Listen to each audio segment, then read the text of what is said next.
Hello everyone,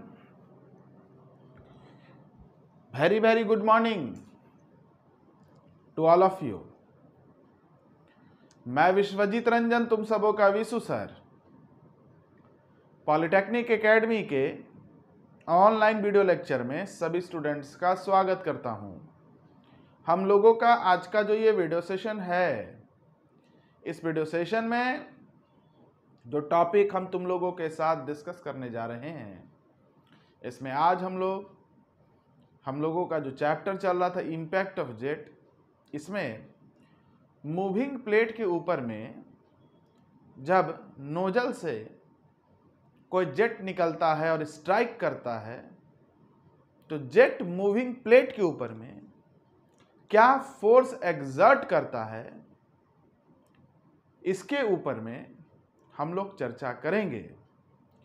my dear students, अभी तक के लेक्चर में हम लोगों ने नोजल से जो पानी की तेज धारा निकलती है, जिसे हम लोग जेट कहते हैं, जब किसी प्लेट पर स्ट्राइक करता है और प्लेट हमारा स्टेशनरी होता है तो जेट उस स्टेशनरी प्लेट पर क्या फोर्स एक्सर्ट करता है, इसको पढ़ चुके हैं। आज हम लोग इस वीडियो सेशन में देखेंगे कि हमारा प्लेट फिक्स नहीं है, हमारा प्लेट अब मूविंग है और मूविंग प्लेट पर जब कोई जेट स्ट्राइक करता है तो क्या फोर्स एक्सर्ट करता है, इसके बारे में चर्चा करेंगे। तो चलिए माय डियर स्टूडेंट्स, यहां पर देखिए एक वर्टिकल प्लेट है। सबसे पहला केस हमारा यही है, इम्पैक्ट ऑफ जेट टॉपिक है, force exerted by jet on moving plate. और इसमें आज हम लोग पढ़ेंगे प्लेट इज वर्टिकल, जब प्लेट हमारा vertical and moving with velocity you in direction of jet. इसको समझिए, प्लेट आपका वर्टिकल है। अब इस प्लेट को आप फिक्स नहीं किए माय डियर स्टूडेंट्स, ये मूव करने के लिए सक्षम है, कैपेबल है। तो ये अपने से थोड़े ना मूव कर जाएगा, ऐसा थोड़ी कि जादू हो जाएगा। ये कब मूव करेगा, हम खड़े, हम कब मूव करेंगे, जब हम पर कोई फोर्स लगेगा। तो भाई ये जो मेरा प्लेट है, मानते इसमें क्षमता है चलने की, आगे चलने की क्षमता है, लेकिन ये अपने आप थोड़ी चल जाएगा, कोई जादू थोड़ी हो रहा है। ये प्लेट कब मूव करेगा, ये प्लेट मूव करेगा तब जब इस प्लेट पर कोई फोर्स लगेगा। तो भाई इस प्लेट पर कौन फोर्स लगाता है, तो नोजल से पानी की जो तेज धारा है ना, जिसे हम जेट कहते हैं, जब यह जेट इस प्लेट के ऊपर में स्ट्राइक करता है तो यह जेट इस प्लेट के ऊपर में एक फोर्स लगाता है। उसी फोर्स के वजह से क्या होता है माय डियर स्टूडेंट्स, हमारा जो प्लेट है वो चलने लगता है। तो मान लेते हैं माय डियर स्टूडेंट्स कि ये हमारा जेट है, ये हमारा जेट है जो इनिशियल वेलोसिटी v से चल रहा है। जैसे ही इस प्लेट पर स्ट्राइक किया t बराबर 0 सेकेंड पर, ये जेट इस प्लेट पर एक फोर्स लगाया। उस फोर्स के वजह से ये प्लेट जो है u वेलोसिटी से चलने लगा है। किस डायरेक्शन में, ये प्लेट किस डायरेक्शन में चलेगा, बिल्कुल जिस डायरेक्शन में जेट आ रहा होगा उसी डायरेक्शन में चलेगा। अब देखिए माय डियर स्टूडेंट्स, कुछ समय के बाद t बराबर t सेकेंड के बाद बताइए मुझे, ये प्लेट कहां पहुंच जाएगा, ये प्लेट यहां पहुंच जाएगा। भाई मूव कर रहा है तो थोड़ा सा आगे खिसक जाएगा।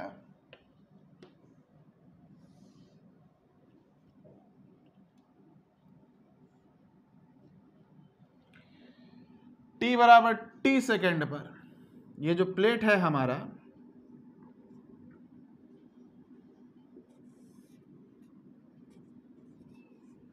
x डिस्प्लेसमेंट कर देगा।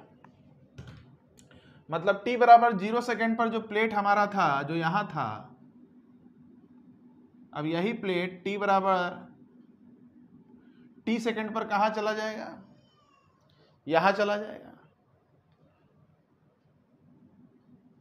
कितना डिस्प्लेसमेंट करेगा, x डिस्प्लेसमेंट करेगा। अब ये जेट इस प्लेट को यहां पर नहीं, अब ये जेट चूंकि प्लेट यहां पहुंच गया है तो अब ये जेट प्लेट को यहां पर स्ट्राइक करेगा।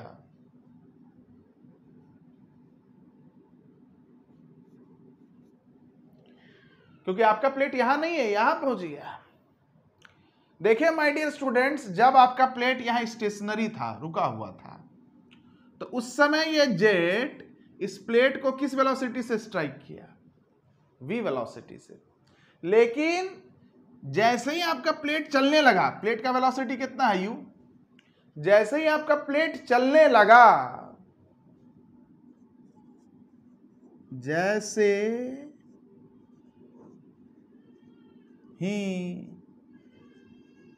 आपका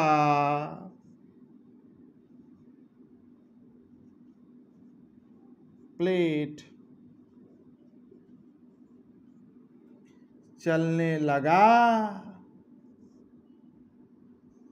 u गति से,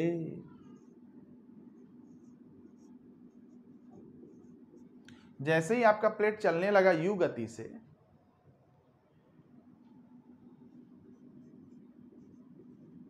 जेट प्लेट पर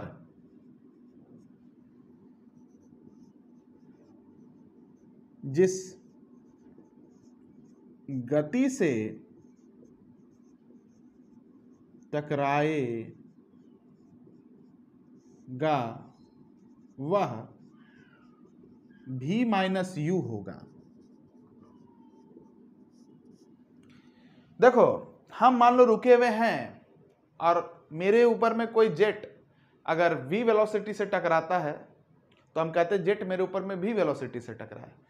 लेकिन जब हम चल रहे हैं और मेरे पीछे कोई जेट टकरा रहा है v वेलोसिटी से और हम चल रहे u वेलोसिटी से, तो हम अब कहेंगे कि जेट मेरे ऊपर में किस वेलोसिटी से टकराएगा, तो रिलेटिव वेलोसिटी से। जब दो चीज चलने लगता है ना, फिजिक्स में पढ़े होगे, जब दो चीज चलने लगता है तो उस समय हम लोग एब्सोल्यूट वेलोसिटी पर चर्चा नहीं करते हैं, रिलेटिव वेलोसिटी पर चर्चा करते हैं। तो देखो अगर प्लेट रुका हुआ है, मानते हैं अगर प्लेट रुका हुआ है, तो उस समय जेट प्लेट के ऊपर में जिस वेलोसिटी से टकराता है वो एब्सोल्यूट होता है। लेकिन जब प्लेट भी चलेगा और जेट भी चलेगा, जब प्लेट भी चलने लगेगा और जेट तो चल ही रहा है, जब प्लेट भी चलने लगेगा और जेट जो चल रहा है, तो अब जेट इस प्लेट के ऊपर में जिस वेलोसिटी से टकराएगा ना, वो रिलेटिव वेलोसिटी होगा, यानी कि v माइनस यू होगा, यानी कि v माइनस यू होगा। आ रहा मेरा बात समझ में? कोई दिक्कत इसमें? Any problem? No problem. तो हमेशा याद रखना है कि जैसे ही मेरा ये प्लेट चलने लगा, तो जेट तो चलिए ना रहा है, तो जैसे ही मेरा प्लेट ये चलने लगा u वेलोसिटी से, तो मान लो प्लेट यहां है तो कुछ समय के बाद यहां पहुंचेगा, तो यहां पर किस वेलोसिटी से जेट टकराएगा, तो हम बोलेंगे प्लेट का वेलोसिटी u है और जेट भी वेलोसिटी से आ रहा है। तो प्लेट जब मेरा इस इंस्टेंट पर पहुंचा है, तो प्लेट जिस वेलोसिटी टकराएगा वो अब हो जाएगा जेट की velocity with respect to plate, यानी कि v माइनस यू, जिसे हम रिलेटिव वेलोसिटी कहते हैं। क्लियर है? तो याद रखना है कि जेट प्लेट के ऊपर में जिस वेलोसिटी से टकराता है वो v नहीं होता है, वो v माइनस यू होता है, यानी कि रिलेटिव वेलोसिटी होता है। हम उम्मीद करते हैं कि ये बात तुम लोगों को समझ में आ गया होगा, उम्मीद कर रहे हैं। चलिए अब देखिए माय डियर स्टूडेंट्स, हमें निकालना है कि प्लेट हमारा जब वर्टिकल है तो जेट प्लेट के ऊपर में क्या फोर्स लगाता है। तो हम आपको बता चुके हैं जब प्लेट वर्टिकल रहता है तो हम लोग फोर्स जो है निकालते हैं नॉर्मल डायरेक्शन में, और चूंकि यही हमारा नॉर्मल डायरेक्शन x डायरेक्शन है तो हम लोग fx निकाल लेते हैं। ठीक है, तो चलिए माय डियर स्टूडेंट, सबसे पहले हम लोग Fn निकालेंगे। Fn इज इक्वल टू, इसे कहते हैं force exerted by jet on plate moving with velocity u in normal direction। चलिए माय डियर स्टूडेंट्स, हमको ये बताइए Fn का फार्मूला क्या है? रो इंटू क्यू इंटू भी initial minus v final in normal direction. अब आपको Q चाहिए, V इनिशियल चाहिए माइनस V फाइनल चाहिए नॉर्मल डायरेक्शन। तो Q क्या होता है? Q क्या होता है माय डियर स्टूडेंट्स? Q होता है एरिया इनटू वेलोसिटी, और आपको यहां पर लेना है रिलेटिव वेलोसिटी, बस याद रखना है आपको यहां पर लेना है रिलेटिव वेलोसिटी। तो Q बराबर क्या होगा? A इंटू भी माइनस यू।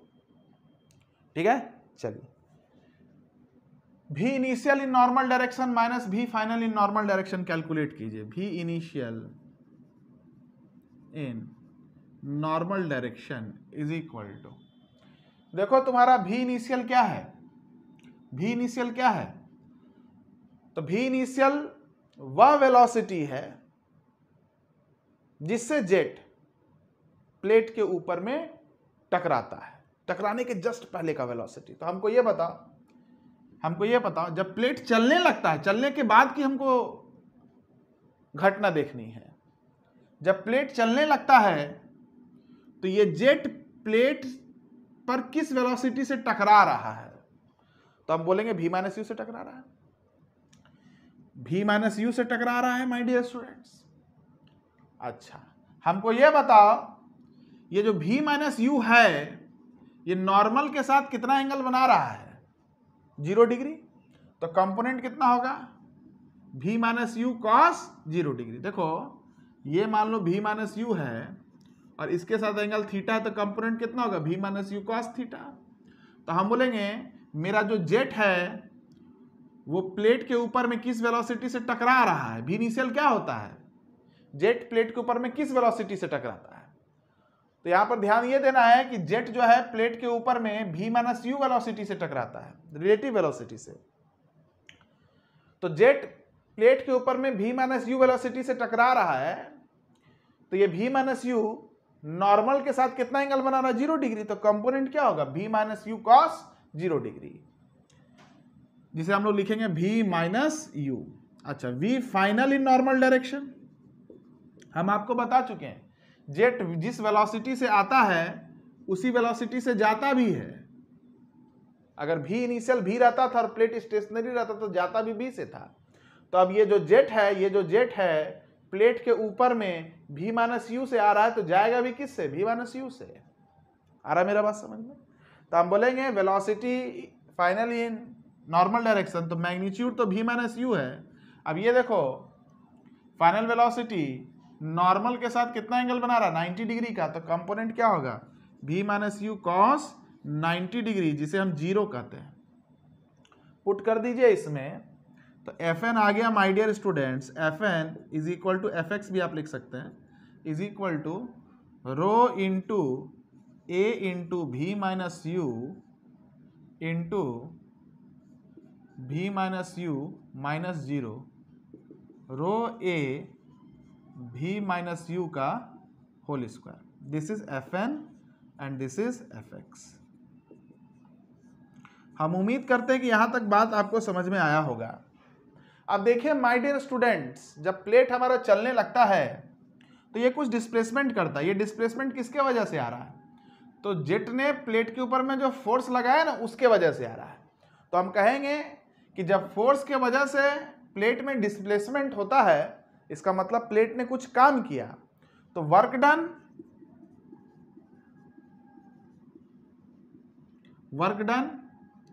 बराबर क्या होगा बताइए?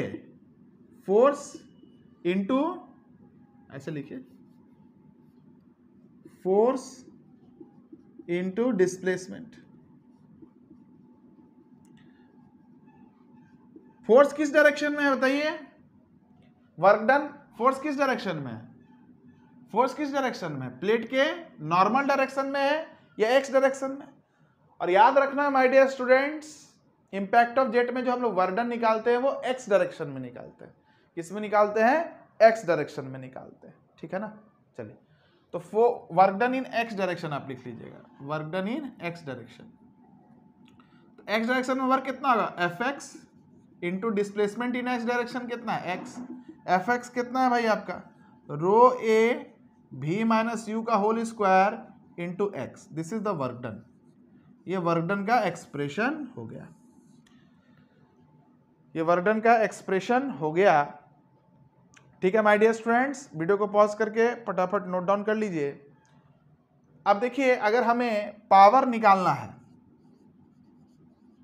पावर बराबर क्या होता है, work done rate of work done. Power क्या होता है, रेट ऑफ वर्क डन, जिसे हम लोग वर्क डन पर सेकेंड कहते हैं, मतलब work done by time in second, यही पावर होता है। तो पावर बराबर हम लोग लिखेंगे रो इंटू ए इंटू भी माइनस यू का whole square into X by T. Displacement of plate by time क्या होगा, वेलोसिटी ऑफ प्लेट। अब वेलोसिटी ऑफ प्लेट कितना है, u। तो पावर बराबर हो जाएगा, या वर्क डन पर सेकेंड जिसे भी आप कहते हैं, ये हो जाएगा